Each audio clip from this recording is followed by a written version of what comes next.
নাগরিক আইন এক বিশাল প্রলোভন আর এমন একটা সিদ্ধান্ত যা একটা গোটা সম্প্রদায়কে একেবারে পাল্টে দিয়েছিল।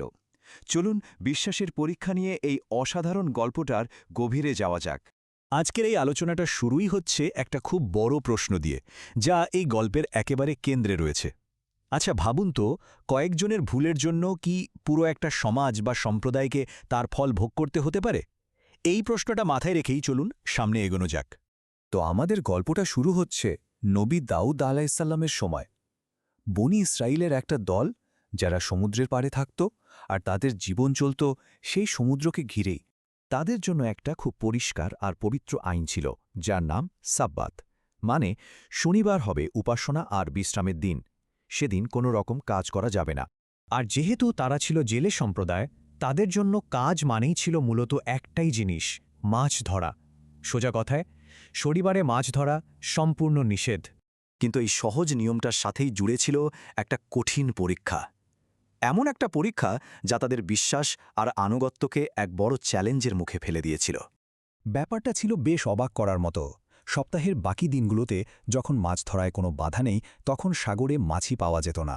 কিন্তু ঠিক শনিবারে, মানে যে দিন মাছ ধরার সম্পূর্ণ নিষেধ, সেদিন ঝাঁকে ঝাঁকে মাছ চলে আসত একেবারে তীরের কাছে। এই বিশাল লোভের সামনে পড়ে শহরের কিছু লোক একটা বুদ্ধি বের করল, এমন এক ফন্দি যা তাদের ভাগ্যটাকেই চিরদিনের জন্য বদলে দিয়েছিল। দেখুন, তারা কিন্তু সরাসরি শনিবারে মাছ ধরেনি।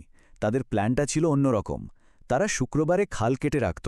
শনিবার যখন জোয়ারের পানিতে মাছগুলো সেই খালে চলে আসত, তারা খালের মুখটা বন্ধ করে দিত, আর তারপর রবিবারে গিয়ে সেই আটকে পড়া মাছগুলো ধরত। মানে আইনটাকে তারা ভাঙেনি, কিন্তু আইনের আসল উদ্দেশ্যটাকেই ফাঁকি দিয়েছে। তাদের এই কাজটা কিন্তু সম্প্রদায়ের বাকিদের চোখ এড়ায়নি, আর এর ফলেই পুরো শহরটা স্পষ্ট ৩ ভাগে ভাগ হয়ে গেল। একদিকে ছিল সেই লোকেরা যারা আইনকে ফাঁকি দিচ্ছিল। দ্বিতীয় দলে ছিল কয়েকজন ভালো মানুষ যারা তাদের এই কাজের বিরুদ্ধে কথা বলেছিল, তাদের বারণ করেছিল। আর ছিল তৃতীয় একটা দল, বিশাল একটা অংশ, যারা সব কিছু দেখেও একদম চুপ করেছিল। না তারা কিছু করেছে, না কিছু বলেছে। সবচেয়ে অবাক করার মতো ব্যাপার হল, এই নীরব দলটা বরংই ভালো মানুষদেরই প্রশ্ন করত। তারা বলতো, আরে যাদেরকে আল্লাহ এমনিতেও শাস্তি দেবেন, তাদের উপদেশ দিয়ে আর কি লাভ? কিন্তু কোনো সতর্ক বার্তাই কাজে আসেনি। অবাধ্যতা যেমন চলতেই থাকল। এবং তারপর কোনো রকম পূর্বাভাস ছাড়াই তাদের কাজের ফল নেমে এলো। আল্লাহর হুকুম এলো, আর যারা আইন ভেঙেছিল তাদের ৩ দিনের জন্য বানর বানিয়ে দেয়া হলো।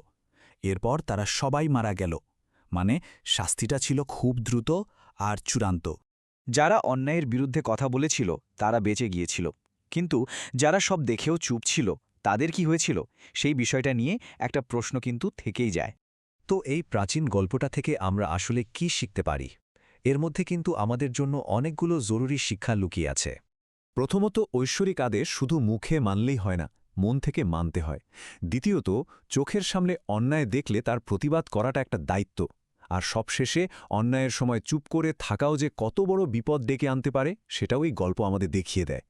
আর এখানেই গল্পটা আমাদের সবার জন্য একটা বড় প্রশ্ন রেখে যায়।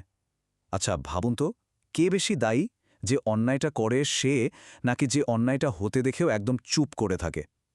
এই উত্তরটা হয়তো আমাদের সবারই নিজের ভেতরে খোঁজা দরকার।